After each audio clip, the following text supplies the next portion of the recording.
we got Kentucky and Florida playing Saturday night, 7:45 p.m. SEC Network.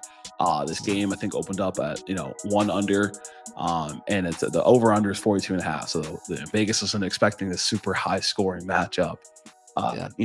Florida is coming off of a very close loss, and Kentucky's coming in this game trying to get back in the win column streak again after the Vanderbilt game. Yeah, Florida would have loved to have had that game last week. Like that, they had it. I think there were some coaching decisions that happened that took them out of that game, some poor play calling, whatever it may be. They didn't finish drives efficiently. But the real outcome of that game is Graham Mertz out for the season. DJ Lagway is your guy. You were going back and forth between the two. Now you have one. The story, I think, for this game is, does the offense now shift to reflect him being a one quarterback guy there? Because when he came into the game, the play calling was different. The way that they approached the game with him at quarterback was different. Now that he is the guy, do you continue down that path, or do you step him more into that pocket passer role?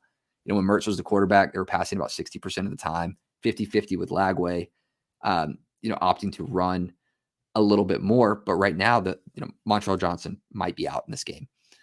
Webb, Katie Daniels also out last week. So they're starting two true freshmen at running backs. So I don't know what this offense is going to look like with DJ Lagway at the helm. He's going to have to almost step into more of a pocket passer role in my mind in this game. Yeah, and do you have any concerns for DJ Lagway coming into this game, given how Kentucky's defense has looked like this season?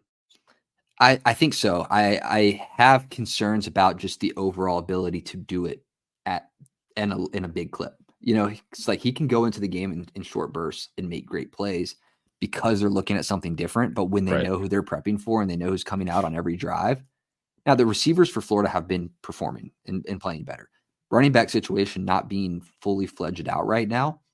Montreal Johnson is still TBD to play, so I don't want to speak too much on it. Like he's not going to play, but if the running back situation is where it's at, I am concerned with him having to be a strict pocket passer. Now, he showed some great plays at the end of the game there, through some dots, but it's a consistency thing.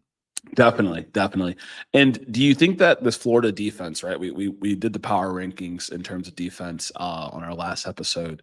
Do you think this Florida defense is able to continue to kind of hold the Kentucky offense like we've seen a couple teams do this year?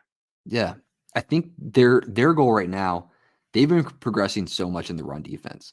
Florida has. We saw it in the UCF game last week, like I mentioned in a couple segments ago, that they held Dylan Sampson to one of his worst games, even though he had 3 touchdowns, just the inefficiency on the ground compared to what they know he can do. They're getting better. And Kentucky's a team where, although their running back situation, they're not their all-star stellar players. There's some rough, tough backs that are getting them in third and manageables. So if Florida is stopping that run and they're forcing Vandegrift to just pass the ball in a similar situation like we're talking about with Florida, I think that Florida has the ability to progress against that. Kentucky has some playmakers, though. So Vandegrift is now finding a little bit more chemistry, and transferring in and finding some chemistry with these guys that are can make plays. And I think they can make some plays against this Florida secondary. Yeah, absolutely. So, kind of bringing it all full circle, like, are there any other keys you would point out in this game that are going to swing this -1 or even line one way or the other? Yeah, I think Kentucky's defense is going to be kind of the thing that impacts the game here. It's the strongest thing in the game. Yeah. They've been consistent in defense, getting pressure, stopping the run. They have good linebackers. Derek Jackson, getting the pick last week.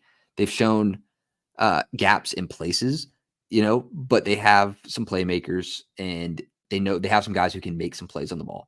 And Lagway is susceptible to making some of those mistakes at times, just the inexperience of it all. Not that he's a bad quarterback. I think that Kentucky's defense can put enough pressure on him to where I think Florida will score. I think Kentucky will score.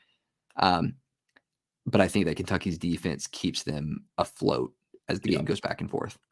I think so. And these teams are relatively even. Kentucky's got better wins on their resume, but they have some rough losses on their resume, right? And Florida looks to be like a completely different team than we saw week 1 and week 2, and they are ascending at a higher level throughout this season. And so it should be a really interesting matchup to watch there on SEC Network.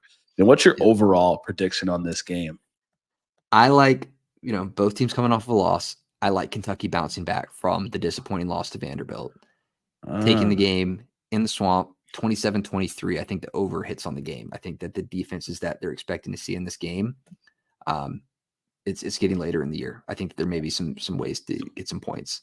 27-23, Kentucky. 27-23. Okay. I like it. Hey, I'm going classic Lil Wayne. Go DJ. That's my DJ. I got Okay. Florida, taking this thing 28-21. I think he's excited for this moment. This is, the last time he started, it was against Samford.